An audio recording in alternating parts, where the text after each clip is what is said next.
अच्छा, जो कमांडोज उतरेंगे, जो जिनको काम दिए गए, उनका नाम है मार्कोस।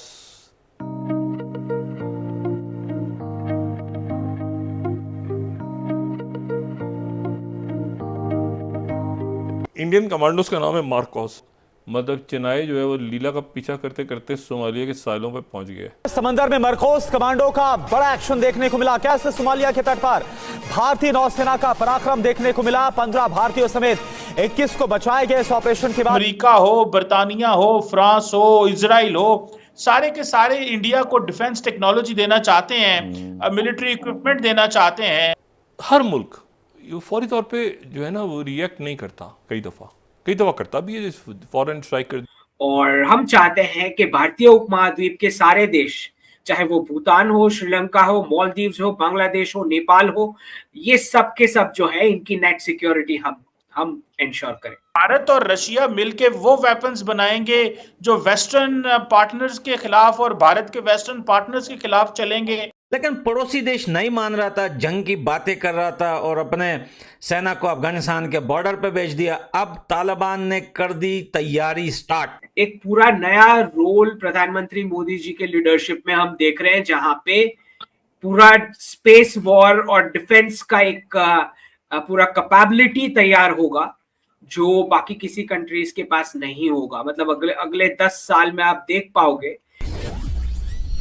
हेलो फ्रेंड्स, जय हिंद। हिंदुस्तान स्पेशल में आपका स्वागत है। दोस्तों, भारतीय नौसेना के मार्कोस कमांडो एक बार फिर चर्चा में है। उन्होंने एक दिन पहले सोमालिया तट के पास लाइबेरिया के झंडे वाले जहाज एमवी लीला नॉरफॉक को न केवल हाईजैक होने से बचाया, बल्कि 21 क्रू मेंबर्स को भी सुरक्षित निकाल लिया। इनमें 15 भारतीय सदस्य शामिल हैं। ये सभी कमांडो भारतीय नेवी के जहाज आईएनएस चेन्नई पर सवार होकर हाईजैक जहाज तक पहुंचे थे। समुद्री लुटेरों को जब चेतावनी मिली कि भारत के मार्कोस कमांडो इस ऑपरेशन को अंजाम देने जा रहे हैं, तो वह जहाज छोड़कर भाग गए, क्योंकि वह जानते थे कि भारतीय नौसेना की यह एलीट मरीन कमांडो की टुकड़ी कितनी खूंखार है। भारतीय नौसेना ने बताया कि एलीट समुद्री कमांडोस मार्कोस ने उत्तरी अरब सागर के लाइबेरिया के ध्वज वाले वाणिज्यिक जहाज के अपहरण के प्रयास पर कार्रवाई करते हुए शुक्रवार को 15 भारतीयों सहित चालक दल के सभी 21 सदस्यों को बचा लिया। इस जहाज की 5-6 हथियारबंद लोगों ने अपहरण करने की कोशिश की थी। मार्कोस कमांडो जमीन, समुद्र और हवा हर जगह ऑपरेशन चलाने के लिए ट्रेन होते हैं। फिर दूसरी बात कि ये एक फिर हुतीज जहाज ले गए उठा के, सॉरी हुतीज नहीं लेके गए, सोमाली कज़ाक ले गए उठा के। सोमाली कज़ाक जो हैं मौके से फायदा उठा के भरपूर सोमाली कज़ाक जो हैं वो एक जहाज़ ले गए उठा के, और वो जहाज़ कहीं सोमालिया के दाएं बाएं जो है ना एमवी लीला नॉरफॉक, और इसके ऊपर जो है वो बयान हो रहा है कि इसके ऊपर कोई 20 गालिबन इसके ऊपर इंडियन जो सेलर्स हैं 20 हैं, वो कज़ाक आके यहाँ पे वो खींचते हुए ले गए जहाज़ को। और उसके पीछे जो है वो अब एक नेवल शिप भी जा रहा है इंडिया का, वो उतरा है आईएनएस चेन्नई। और अब ये देखना है कि वो मतलब चेन्नई जो है वो लीला का पीछा करते करते सोमालिया के साइलों पे पहुंच गया। अब देखना ये है कि अब वहाँ पे लीला को छुड़ाने में चेन्नई जो है वो कामयाब होता है कि नहीं होता। तो ये जो है ये अजीब रौला पड़ा हुआ है कि अच्छा जो कमांडोज उतरेंगे, जो जिनको काम दिए गए, उनका नाम है मार्कोस। तो हम इस तरह से कह रहे हैं, देखना ये है कि मार्कोस क्या लीला को छुड़ाने में कामयाब होते हैं या नहीं होते, ये हम कल बात करेंगे। ये इंडियन कमांडोज का नाम है मार्कोस, जहाज़ का नाम है लीला, ठीक है। तो मार्कोस लीला को छुड़ाने के लिए कज़ाकों से उतर गए हैं, वहाँ पे जा रहे हैं पीछे, ठीक है। तो देखना ये है वो कज़ाक लेके भाग जाते हैं लीला को, या मार्कोस लीला को खींच के लाते हैं वापस। ये एक बड़ा एक ज़ाहिर है कि सप्लाई चेन तो पूरी ख़राब हुई हुई है इस वक्त। तो ये अब तो ये इस बात की उम्मीद की जा, इसी तरह से ये जो वाक़यात पेश आए हैं इसके ऊपर मतलब इसको एक्सीडेंट ईरान ने करार देने से इनकार कर दिया। ईरान का कहना ये एक्सीडेंट नहीं, ये टेररिस्ट अटैक्स हैं, और टेररिस्ट अटैक्स में उनका कहना ये है कि हम वो पीछे जाएंगे। कहते ईरान ये मुल्क जितने हैं ना, ये फौरी तौर पे ये हर मुल्क ये फौरी तौर पे जो है ना वो रिएक्ट नहीं करता, कई दफ़ा करता भी है। फॉरेन स्ट्राइक कर दी अमेरिका ने, कई दफ़ा रिस्ट्रेन करते हैं, रुकते हैं और वो बाद में जाते हैं पीछे।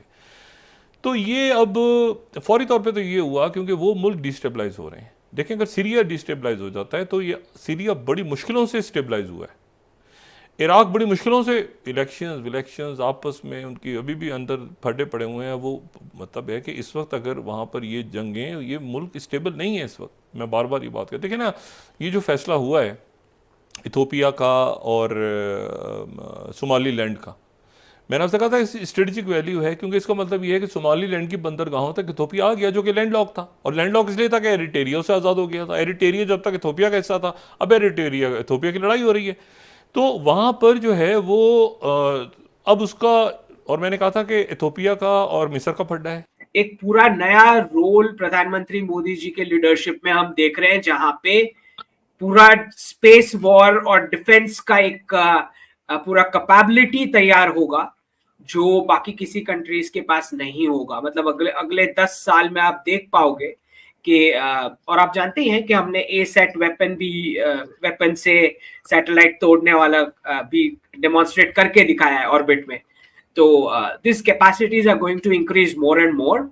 और हम चाहते हैं कि भारतीय उपमहाद्वीप के सारे देश, चाहे वो भूटान हो, श्रीलंका हो, मालदीव्स हो, बांग्लादेश हो, नेपाल हो, ये सब के सब जो है इनकी नेट सिक्योरिटी हम इंश्योर करें, सही हो गया। ताकि वो देखिए वो फिर फोकस कर पाएंगे अपने इकोनॉमिक डेवलपमेंट के लिए। तो एक अगर आपको एक भारत का लीडरशिप मिलता है रीजन में, तो आप कितना सारा आपका पर्सनल डिफेंस स्पेंडिंग और वो वेस्टफुल एक्सपेंडिचर से आप बच सकते हो। ऐसे ही है। अच्छा सर, जहाँ एक तरफ भारत जो है वो डेवलपमेंट की जानब जा रहा है, तो आपके डॉक्टर एस जयशंकर जो हैं वो किताबें लिख रहे हैं फॉरेन पॉलिसी के हवाले से। आप क्या कहेंगे इंडिया पाकिस्तान की दोनों जानब, क्या थॉट्स हैं आपकी? देखिए, ये बुक जो है हमारे जो जयशंकर जी जो हैं उन्होंने अभी रिलीज करी है, तो it's going to be available from today. लेकिन जो मैंने इंडेक्स पढ़ा है और कंटेंट के बारे में जो उनका इंटरव्यू हुआ, उसमें जर्नलिस्ट ने उनको पूछा कि पाकिस्तान का मेंशन ही नहीं है। Why that is so? Because this book is about the foreign policy of the region for the coming 2-3 decades, और उसमें पाकिस्तान का कोई मेंशन नहीं है। सो एक बात हमें समझनी है कि पाकिस्तान एज अ कंट्री, आपने देखा कि 1965 के बाद पूरा डीरेलमेंट हो चुका है। 1965 से, उससे पहले तो कुछ भी ठीक था थोड़ा बहुत, लेकिन उसके बाद तो पूरा डीरेलमेंट हो चुका है गवर्नेंस का, स्ट्रक्चर का।